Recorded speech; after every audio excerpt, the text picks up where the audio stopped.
आज सकाळी उठलो तर पाहत होते की आज संडे. तर गेले 2-3 दिवस जेवणाचे लागलेले लवडे सोडून मी आज चाललो आहे मटण आणायला. तर आईला विचारलं, "मटण आणू का?" आई बोलली, "ठीक आहे, लवकर घेऊन ये." तर मी लगेच गाडीची चावी काढली.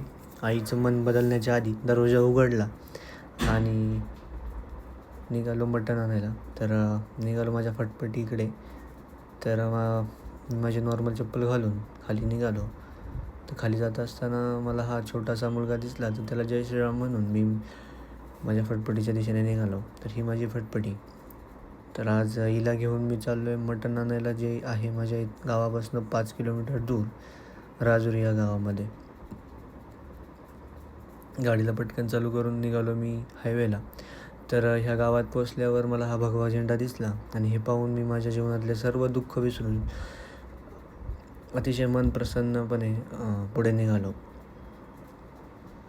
आणि ह्या गावामध्ये चांगलं मटण मिळतं असं मी खूप ठिकाणी ऐकले. सो मी आज ते आणायला चाललो आहे आणि इथून अगदी 100 मीटरच्या अंतरावर चाचाचं दुकान आहे.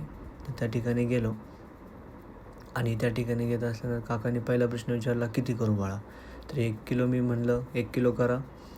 काकांनी पटकन 1 किलो पॅक करून दिलं आणि मी निघालो माझ्या घरच्या दिशेने. तर हे आहे मटण आज आणि आज खाणार